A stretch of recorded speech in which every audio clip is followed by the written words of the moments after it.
Y esta es la parte número 5 de los misterios históricos sin resolver. Y la primera es: ¿dónde está enterrado Alejandro Magno?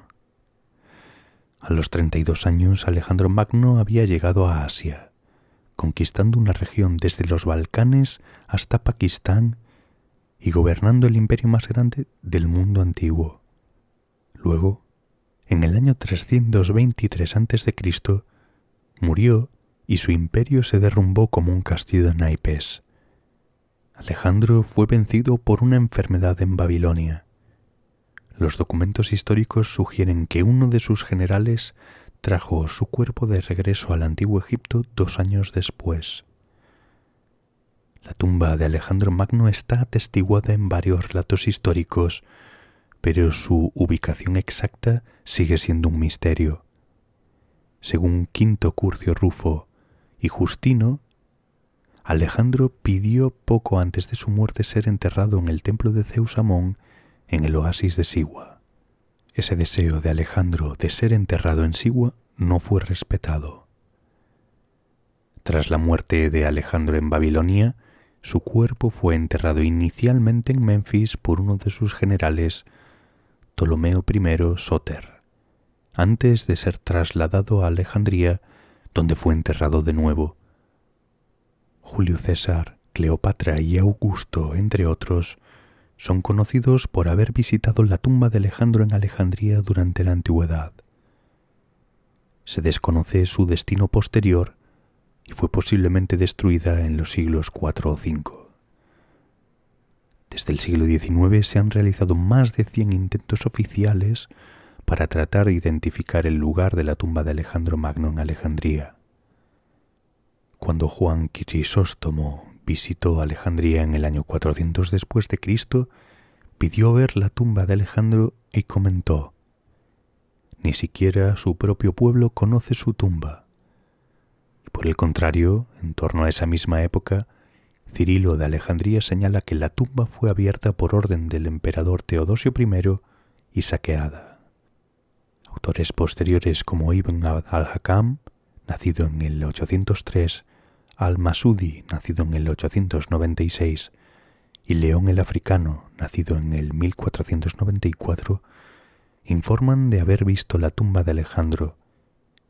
León el Africano, que visitó Alejandría cuando era joven, escribió: «En medio de las ruinas de Alejandría todavía queda un pequeño edificio construido como una capilla, digno de mención debido a una notable tumba que se tiene en gran honor, en cuyo sepulcro, afirman, se conserva el cuerpo de Alejandro Magno. Una inmensa multitud de extranjeros acude allí, incluso de países lejanos, con el fin de adorar y rendir homenaje a la tumba, a la que también suelen otorgar donaciones considerables».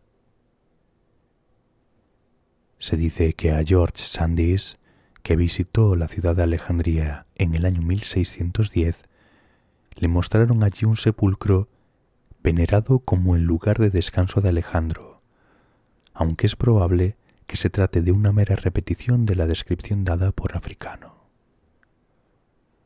El Consejo Supremo de Antigüedades de Egipto ha reconocido oficialmente más de 140 intentos de búsqueda de la tumba de Alejandro. Mahmud el-Falaki, del 1815 al 1885, que fue quien compiló el mapa de la antigua Alejandría, creía que la tumba de Alejandro se encuentra en el centro de Alejandría, en la intersección de la vía Canópica, la actual avenida Jorreya. Sin embargo, nadie sabe exactamente dónde se encuentra esa icónica tumba. Algunos han sugerido que se ha hundido bajo las olas porque fue construida en el distrito de los Palacios, que ahora está sumergido. Si ese es el caso, puede haber sido destruida por milenios de fuerzas humanas y naturales. Incluso si se encontrase, probablemente habría pocas marcas de identificación que probaran que la tumba pertenecía a Alejandro. Los historiadores antiguos que describieron la construcción de la tumba dejaron poca descripción física de la misma, por lo que los investigadores actuales podrían necesitar una inscripción intacta para poder identificarla.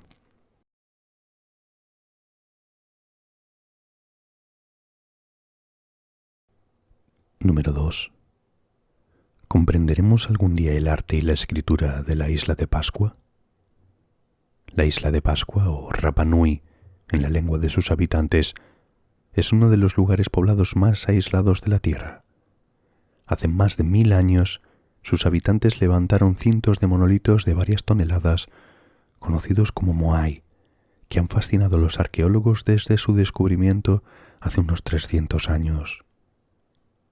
Cuando llegaron los exploradores europeos, muchos de los moai habían sido derribados y su significado se había perdido.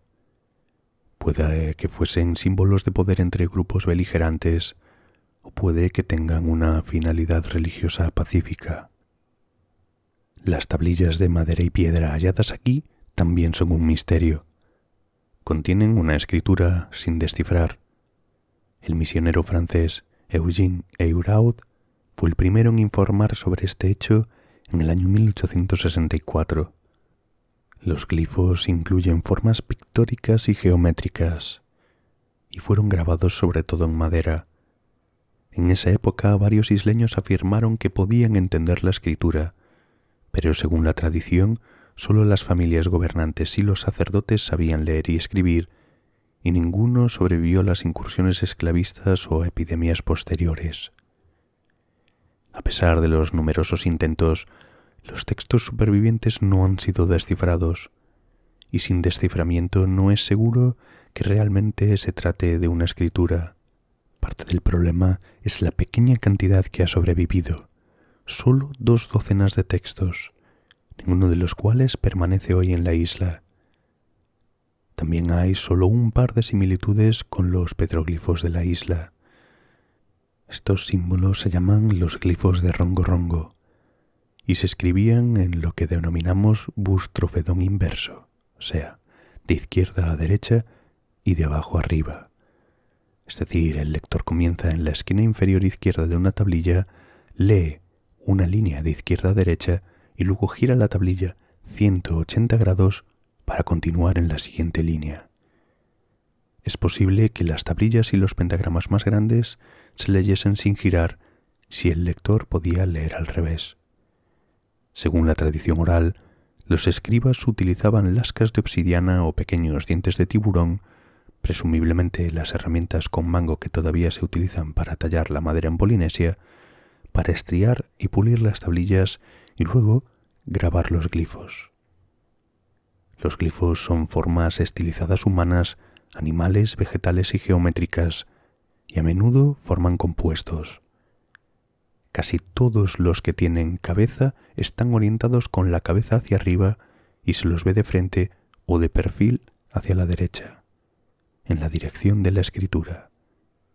No se sabe qué significado puede haber tenido girar un glifo hacia abajo o hacia la izquierda. Existen muchas interpretaciones y supuestas traducciones del Rongo Rongo. Sin embargo, aparte de un trozo de una tablilla que se ha demostrado que tiene que ver con un calendario lunar de Rapa Nui, no se entiende ninguno de los textos.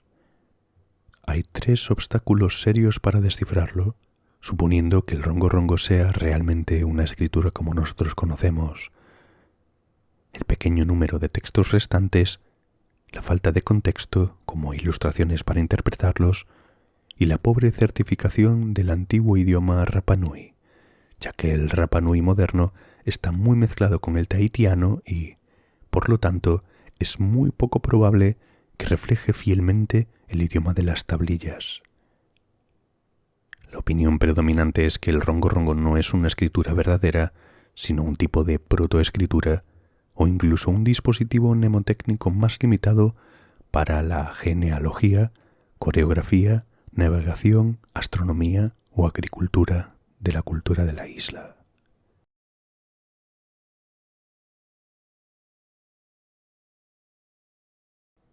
Número 3. ¿Qué significa el gran montículo de la serpiente? Con más de 396 metros de largo y entre 6 y 8 metros de ancho y entre 1 y 2 de alto, el gran túmulo de la serpiente ondula por las colinas del sur de Ohio en los Estados Unidos y es el mayor túmulo efigie del mundo. Su cola termina en una elegante espiral y su cabeza parece estar tragándose un huevo gigante. Se desconoce quién lo construyó y qué significa exactamente. La datación por radiocarbón ha sugerido que quizá tenga unos 900 años, en torno al año 1070 después de Cristo, y podría haber estado influida por dos acontecimientos astronómicos diferentes. La teoría principal es que la luz de una supernova pudo haber impulsado su construcción, aunque es posible que se hayan producido numerosas supernovas a lo largo de los siglos que abarcan las posibles fechas de construcción de la efigie. La que creó la nebulosa del Cangrejo se produjo en el año 1054. La luz de la supernova habría sido visible durante 2 semanas después de que llegase por primera vez a la Tierra y era visible a plena luz del día. También señalan que la cabeza del montículo de la serpiente coincide con el solsticio de verano, por lo que pudo tener una función astronómica o ceremonial. Sin embargo, en ausencia de artefactos o registros escritos, el montículo puede seguir siendo un vasto enigma serpentino. El montículo se encuentra en el lugar de un astroblema clásico, una antigua estructura de impacto de meteorito. Al intentar comprender el origen del impacto de la estructura, el patrón de disrupción de los estratos sedimentarios ha proporcionado a los arqueólogos mucha información. En el año 1987, Clark y Marjorie Hartman publicaron su hallazgo de que el área desde el óvalo hasta la cabeza de la serpiente está alineada con la puesta del sol del solsticio de verano. Y según el arqueólogo Brad Lepper, el montículo puede ser una representación de una historia de origen de Jian Seoan, de la gran serpiente boca dentada, señor del mundo inferior, que impregnó a la primera mujer. A lo largo del siglo XX, antropólogos y arqueólogos han debatido qué cultura y pueblo habría creado el montículo de la serpiente. El artículo publicado por el proyecto Ancient Earthworks proporcionó evidencia que respalda la atribución del montículo original a los pueblos Adena alrededor del 300 a.C., hace unos 2300 años. Estos académicos también proponen que el montículo fue renovado alrededor del año 1400 por los pueblos de Fort Ancient. La cultura Fort Ancient estaba influida por la cultura Mississippi, que incluía serpientes de cascabel en gran parte de su iconografía. De hecho, muchas culturas nativas americanas imbuían a las serpientes de un poder espiritual.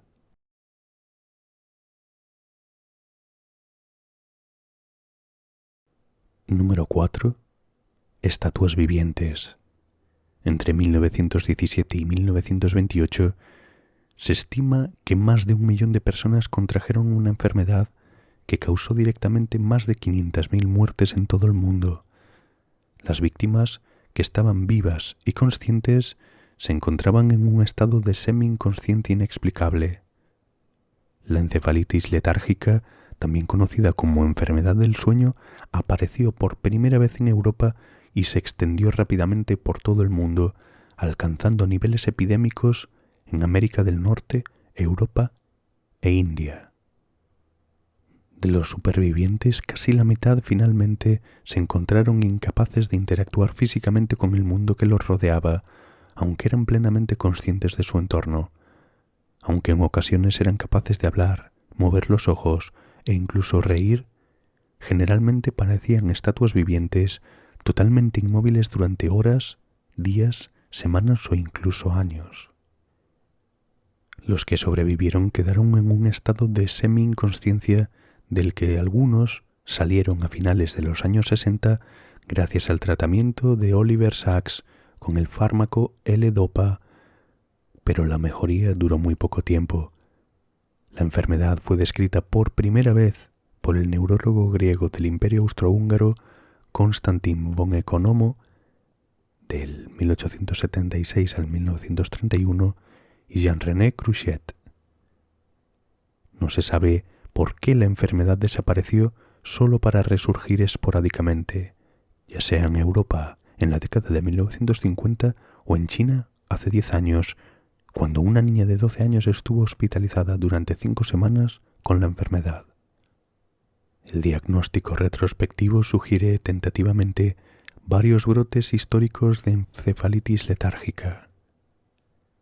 En el año 1580, Europa se había azotado por una grave enfermedad febril y letárgica que provocó secuelas neurológicas.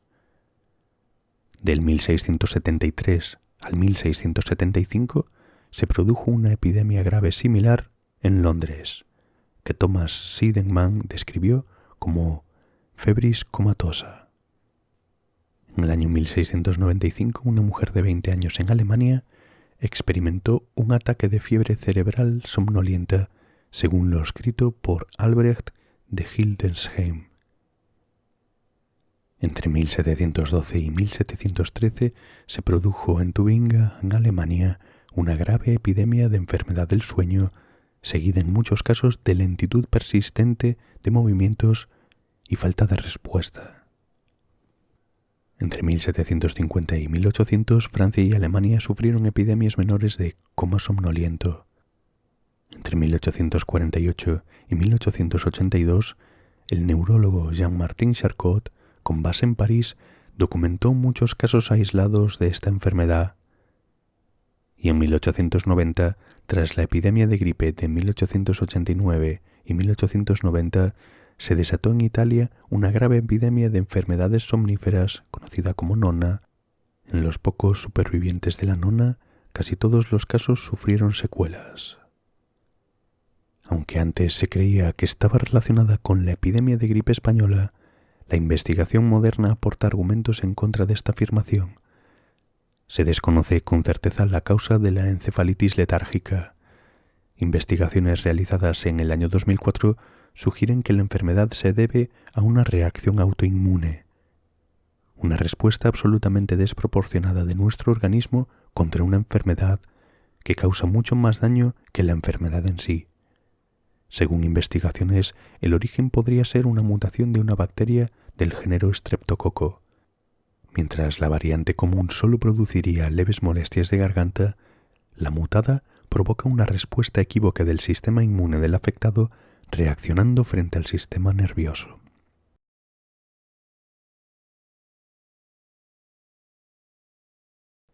Y la última por hoy, número 5, la fuga de Alcatraz. La prisión de alta seguridad de Alcatraz, que antes había sido una base militar, se encontraba en una pequeña isla conocida como The Rock, a aproximadamente 2 kilómetros de la ciudad de San Francisco. Por eso se consideró que era imposible escapar de la prisión. De los 36 reclusos que protagonizaron 14 intentos de fuga durante los 29 años que Alcatraz sirvió como penitenciaría federal, solo este grupo figura como desaparecidos y presuntamente ahogados. Con el paso del tiempo, la prisión se había ido deteriorando y el presupuesto para solucionar numerosos problemas era limitado. Esto se convertiría en un factor decisivo para la fuga de los reclusos Clarence Anglin y John Anglin, que eran hermanos, Allen West y Frank Morris. Se informó que West se acercó a Morris con el plan de escapar a principios de 1960. West sabía de una cubierta de ventilación en el bloque de celdas B que podría no haber sido sellada con hormigón como la mayoría de los respiraderos. Si esto era cierto, podría proporcionarles una forma de acceder al techo de la prisión desde el interior. West también empezó a trabajar con el equipo de mantenimiento, lo que le permitió conocer la estructura, el diseño y los puntos débiles del edificio. En septiembre de 1961, los hermanos Anglin, John y Clarence, Morris y West solicitaron traslados de celdas que los acercaran unos a otros en el bloque de celdas B, directamente debajo del respiradero no seguro. Todos los traslados de celdas fueron aprobados. El plan de escape fue, sin duda, audaz e ingenioso. La fase 1 implicaba crear una ventaja para tener tiempo suficiente para afrontar la distancia hasta San Francisco. Así que crearon una distracción pintando cabezas de maniquí que estaban hechas de una mezcla similar al jabón, hormigón y otros materiales completadas con cabello humano real.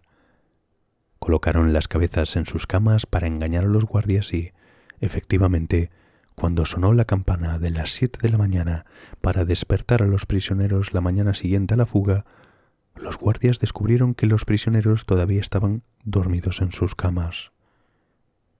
No fue hasta que uno de los guardias metió la mano en la celda de Morris, empujó la cabeza y ésta cayó al suelo, que los guardias se dieron cuenta de que algo estaba mal. Hasta el día de hoy, la cabeza de maniquí todavía muestra los daños que le causó la caída. No se sabe exactamente a quién se le ocurrió la idea de hacer cabezas de maniquí, pero se sabe que Clarence trabajaba como barbero y tenía acceso a los cortes de pelo. Después de colocar las cabezas de maniquí en sus camas, el grupo pasó a la segunda fase de sus planes para escapar de la prisión ineludible. Los hombres se pusieron a trabajar para salir de sus celdas. Los 4 tenían rejillas de ventilación en la parte trasera de las celdas. Quizás por su tiempo en mantenimiento, West sabía que la pared que rodeaba las rejillas tenía menos de 6 pulgadas de espesor, lo que hacía posible que cada hombre ensanchara el agujero en su celda para pasar. Durante meses, los prisioneros pasaron tiempo perforando pequeños agujeros muy juntos alrededor de la cubierta de las rejillas de ventilación, utilizando herramientas caseras rudimentarias como cucharas robadas de la cocina y un taladro hecho con el motor de una aspiradora. Estos agujeros permitieron quitar toda la pequeña sección de la pared alrededor de los conductos de aire que cubrieron con cubiertas falsas hechas de cartón. Estos agujeros les permitían acceder a un corredor de servicios que estaba directamente detrás de sus celdas y que normalmente no estaba vigilado. Desde allí pudieron trepar hasta una zona de tierra oculta justo encima de su bloque de celdas, donde habían estado trabajando en secreto durante varios meses. En esta zona pudieron fabricar las cabezas de maniquí, las herramientas y otros elementos que usarían en su gran escape.